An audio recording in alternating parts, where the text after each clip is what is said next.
The 2012 Baltimore Orioles won 93 games. They made the playoffs for the first time in 15 years. They beat the Texas Rangers in the wild card game on the road. Baltimore was back. The city believed it. The analysts were stunned. And buried inside that season was a number so strange, so statistically improbable, that it should have set off every alarm in baseball. They went 29-9 in one-run games, the best one-run record in Major League history. But here is the thing about records that sound too good to be true in baseball. They usually are. And a formula invented by a man who never played professional baseball had already done the math before the confetti landed. Bill James created the Pythagorean expectation in the 1980s. The idea was simple. A team's win-loss record can be distorted by timing, close games, and luck. But runs scored and runs allowed over 162 games are much harder to fake. Pythagorean expectation uses those two numbers to estimate how many games a team should have won based on how it actually performed. T does not care about vibes. It does not care about comeback stories. It does not care that a city wanted to believe again. It only asks one question. How many runs did you score, and how many did you allow? In 2012, the Orioles scored 712 runs and allowed 705. That is a run differential of +7 over a full 162-game season. 7 runs. Pythagorean expectation looked at those numbers and produced an expected record of 82 wins and 80 losses. Baltimore actually won 93.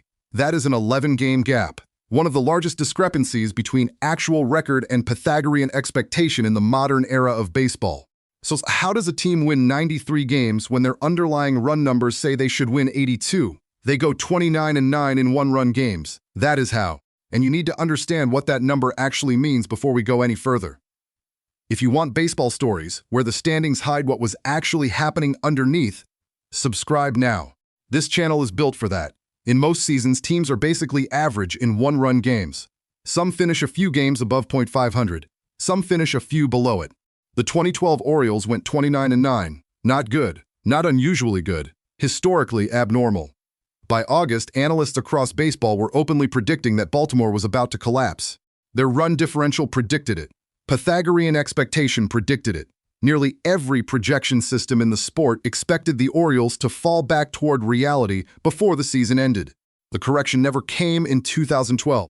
That was the part that made the season feel surreal in real time. Every week, the Orioles kept winning another one-run game, and every week the underlying numbers kept insisting the collapse was still coming. National broadcasts talked about it openly. Analysts on MLB Network compared Baltimore's record to teams that historically crashed back to earth. But inside Camden Yards, none of that mattered. The stadium was full again. Close games felt inevitable instead of dangerous. Fans stopped expecting losses in late innings because the bullpen kept surviving them. By September, the Orioles were no longer just a baseball team outperforming projections. They had become a direct argument against the projections themselves. Every extra one-run win made the season feel less like luck and more like destiny, even while the underlying numbers kept warning that the foundation underneath it was unstable. Baltimore held on through September. They won their wild card playoff game. They pushed the New York Yankees to 5 games in the division series before losing. And then the offseason arrived, and front offices across baseball looked at that 29-9 one-run record and started asking the same question. Was manager Buck Showalter somehow manufacturing wins in close games through better bullpen deployment, better in-game decision-making, more disciplined situational tactics? Or was 2012 simply the most sustained statistical anomaly in one-run game performance the sport had seen in years? The answer is not completely clean. But the data leans hard in one direction. There was real skill underneath the record. Baltimore's bullpen posted a 2.12 ERA in those one-run games. Closer Jim Johnson was excellent. The late-inning relievers protected leads consistently, and Buck Showalter managed them aggressively. But elite bullpen performance alone does not explain 29 wins in 38 one-run games. Skill might explain 22 and 16. Skill plus a historically unusual run of favorable outcomes explains 29-9.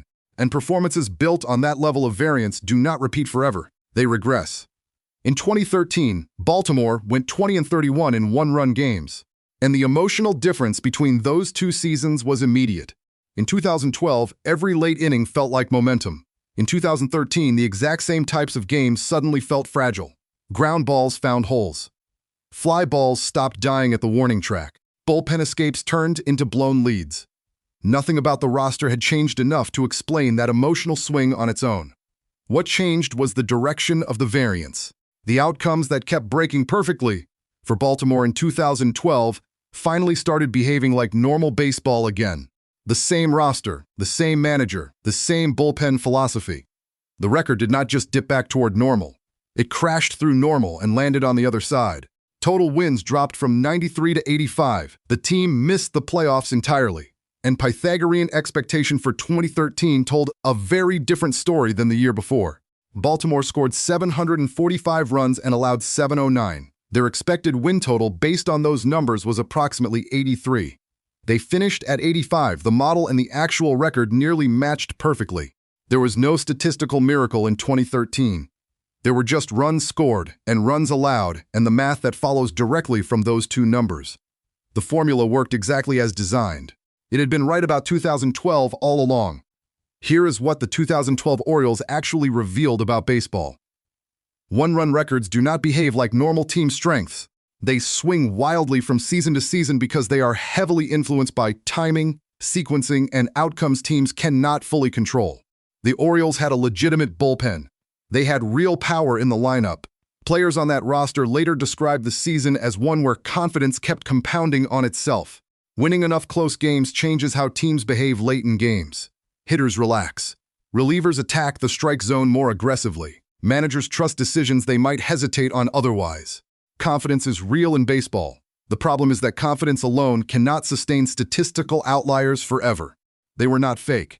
But the 29-9 record in one-run games inflated an 82-win underlying team into a 93-win playoff team. And once that level of variance disappeared in 2013, the standings moved back toward what the run differential had predicted all along. This is why analysts trust run differential more than close game records when they try to measure how strong a team really is. A dominant bullpen helps in tight games. A smart manager helps too, but no team sustains a 76% win rate in one-run games forever. Eventually, the variance disappears, and what remains is the team underneath it. The 2012 Orioles won 93 games. The math said 82. In 2013, the standings finally caught up to the numbers.